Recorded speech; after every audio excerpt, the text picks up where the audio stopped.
কি খবর, কেমন আছেন সবাই? আশা করি খুব ভালো আছেন। আজকের ভিডিওটা হতে চলেছে নরওয়ের job related video.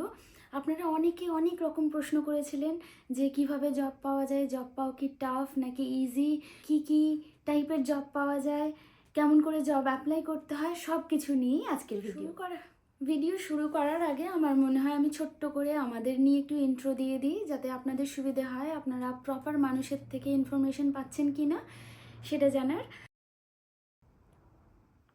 Back to 2019 ফেব্রুয়ারিতে অয়ন এখানে আসে পিএইচডি করতে, এবং তার আগে ওর আইটিতে অনেক লম্বা একটা এক্সপিরিয়েন্স ছিল, বাট স্টিল ও চুজ করে পিএইচডি করবে। তার জন্য ও প্রিপারেশন নেয় এবং নরওয়েতে আসে পিএইচডি করতে। তারপর আমি আসি মে মাসে লিভ উইদাউট পেতে। আমি ইন্ডিয়াতে জব করতাম আইটিতেই, একটা গভর্নমেন্ট সেক্টরে, তো তাই জন্য আমি এখানে আসি লিভ উইদাউট পেতে। এসেই আমি প্রথমে যেটা ভাবি যে না, আমি এখানে অ্যাপ্লাই করে তো দেখি। আমার তখন মনে হয়েছিল যে আচ্ছা, এখানে অ্যাপ্লাই করলে মনে হয় জব পেয়ে যাবো, আমার এতদিনের এক্সপিরিয়েন্স, তো আমি অ্যাপ্লাই করে দেখি, এটা ফান। তো প্রথমে অ্যাপ্লাই করতে থাকি, আসার পরেই ডেফিনেটলি আমি অ্যাপ্লাই করেছি, কারণ আমি তখনই ডিসাইড করতে পারছিলাম না কি আমি নরওয়েতে মুভ করব কি করব না। তাই আমি একটা ট্রাই নিয়ে অ্যাপ্লাই করতে থাকি, এবং বিশ্বাস করুন অ্যাপ্লাই করতে গিয়ে যেটা দেখি, অ্যাটলিস্ট 50খানা রিজেকশন আমি পেয়েছি প্রথম 2 মাসে। তারপর আমি বুঝতে পারি যে আমার ভুলটা কী ছিল, কে বলবো, এবং সেই ভুলগুলো নিয়ে আমি একটা আলোচনা করব ডেফিনেটলি এই ভিডিওতে।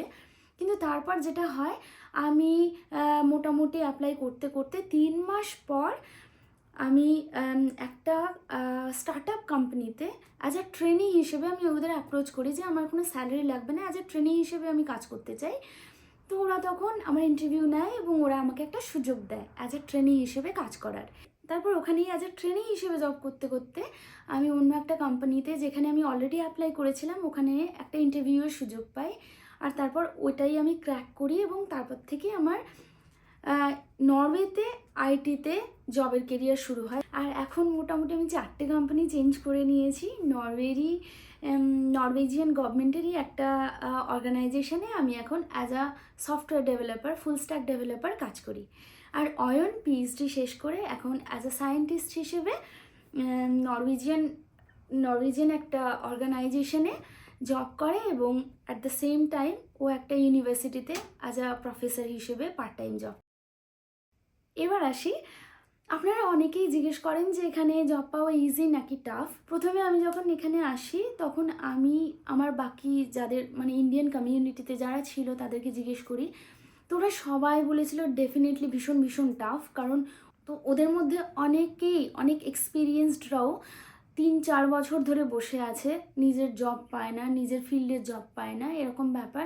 এবং অনেকে তাই জন্য আবার নতুন করে পড়াশোনা শুরু করেছে বা অন্যান্য ট্রেনিং নিচ্ছে, এরকম আমি শুনেছিলাম। এবং সেটা শুনে আমি একটু হতাশই হয়েছিলাম, বাট স্টিল আমি ট্রাই করতে শুরু করি এবং আমি তারপর যেটা বললাম, অনেক রিজেকশনের পর ফাইনালি আমি জব পাই। এবং সেইটুকুতে আমার যে এক্সপিরিয়েন্সটা হয়, এখানে জব পাওয়া সত্যিই টাফ। অনেক ডিফিকাল্টিজের পর আপনি কিন্তু পেতে পারেন এখানে জব, এবং সেই পসিবিলিটিসটাও রয়েছে। তার জন্য কিছু প্রপার স্টেপ ফলো করতে হবে। তো আমি আমার কিছু ট্রিক এই ভিডিও আপনাদের জানাবো।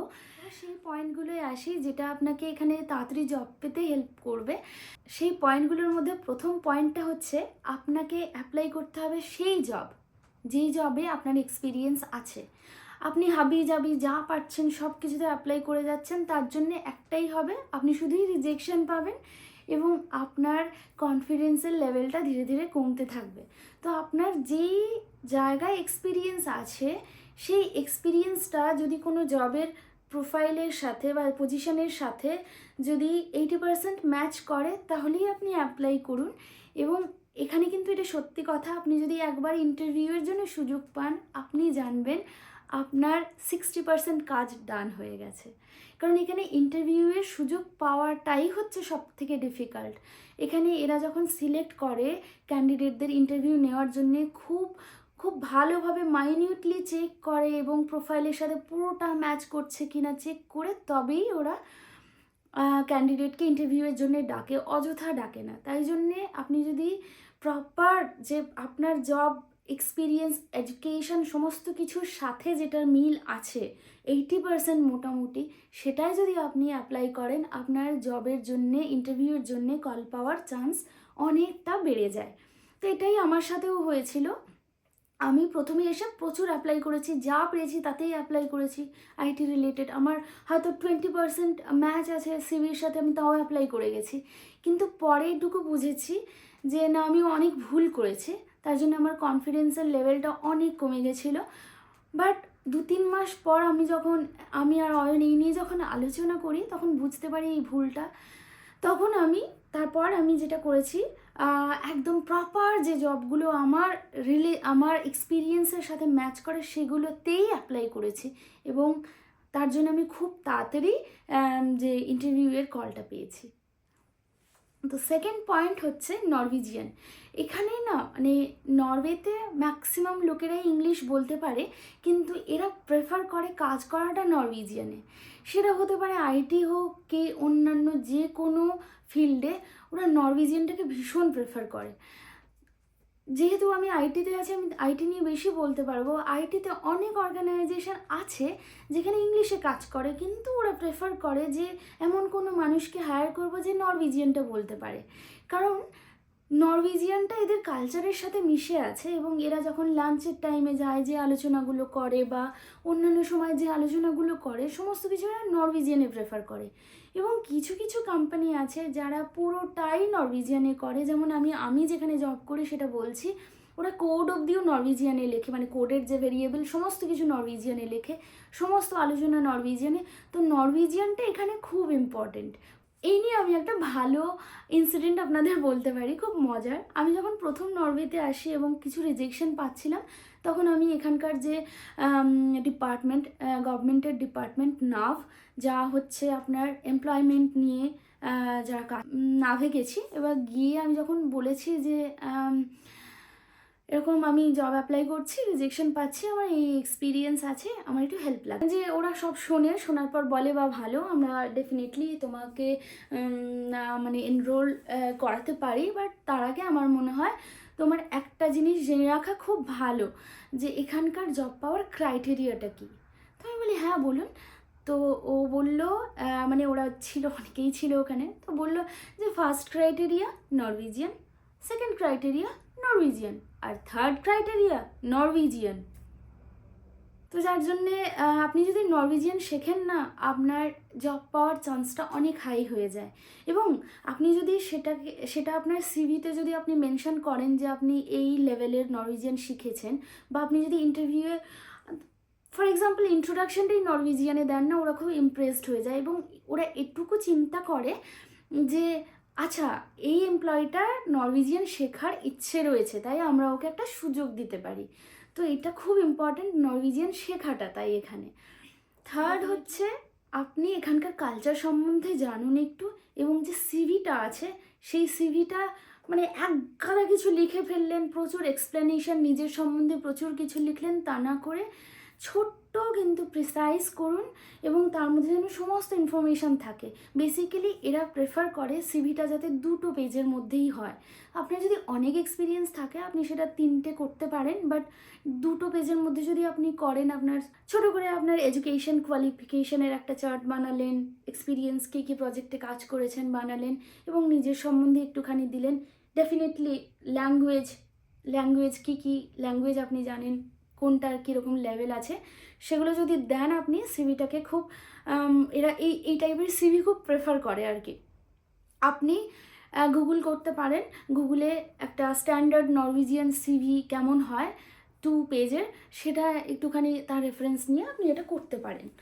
এবার আপনাদের আরেকটা ভালো টিপস দিই, সেটা হচ্ছে আপনারা লিঙ্কডইনের প্রোফাইলটা আপডেটেড রাখবেন। কারণ কি হয়, এখানে আপনি যখন সিভি দিচ্ছেন এবং সিলেক্টেড হচ্ছেন ইন্টারভিউয়ের জন্য, তার আগে না ওরা আরেকটুখানি বেশি ভালো করে জানার জন্যে অনেক সময় আপনাদের লিঙ্কডইনের প্রোফাইলটা ওরা চেক করতে পারে। ওখানে যদি সমস্ত কিছু আপডেটেড থাকে ওদের ক্ষেত্রে খুব সুবিধে হয়, এবং সেটা একটা হাই চান্স থাকে আপনাকে ওরা ইন্টারভিউ কল করবে কি করবে না সেটা জানার। তো এই জন্যে লিঙ্কডইনের প্রোফাইলটাও আপডেটেড রাখবেন। এটা আমার ক্ষেত্রে খুব কাজে দিয়েছে। আমি প্রথম 3টে জব লিঙ্কডইনের থ্রু দিয়েই পেয়েছি। তাই লিঙ্কডইনটা খুব ইম্পর্ট্যান্ট এখানে। এবার আসি কোথায় কোথায় অ্যাপ্লাই করবেন।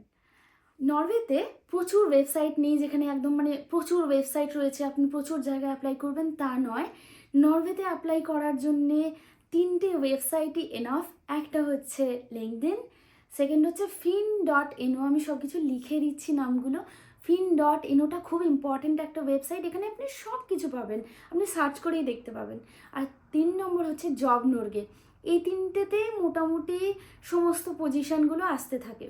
সেটা হচ্ছে রেকমেন্ডেশনটাও খুব ভালো কাজ করে। আপনার যদি কোনো কেউ থাকে যে আপনাকে রেকমেন্ড করতে পারবে, তাহলে সেটা খুব ভালো হয়। মানে রেফারেন্সেও এখানে জব পাওয়ার সুযোগ অনেকটাই রয়েছে। তো আপনার যদি কেউ পরিচিত থাকে তাকে আপনি অ্যাপ্রোচ করতে পারেন, যদি ওনার জানাশোনা কিছু থাকে, আপনার একটা সুযোগ থাকলেও থাকতে পারে। করতে পারেন কিভাবে কত তাড়াতাড়ি জব পেতে পারেন সেটা নিয়েই এখন বলি। পরেরটা বলছি যারা বাইরের থেকে অ্যাপ্লাই করবেন তারা কি করবেন সেটা নিয়ে। প্রথমত যারা ডিপেন্ডেন্ট ভিসায় এখানে আসছেন তাদেরকে আমি এটাই রিকোয়েস্ট করব, প্লিজ আপনাদের যে এডুকেশনের সার্টিফিকেটস আছে সেগুলো আপনারা নকুটে অ্যাপ্লাই করে দিন। নকুট হচ্ছে নরওয়েজিয়ান গভর্নমেন্টেরই একটা ডিপার্টমেন্ট যেটা ভেরিফাই করে আপনার এডুকেশনটা যে সেটা প্রপার কিনা। তো তার জন্য কি হয়, অনেক সময় হয় ফর এক্সাম্পল এরা ব্যাচেলার্স ভাবে 4 ইয়ার্স, আমরা যদি 3 ইয়ার্সের ব্যাচেলার্স করি তখন ওরা অনেক সময় অনেক কিছু ভেরিফাই করে।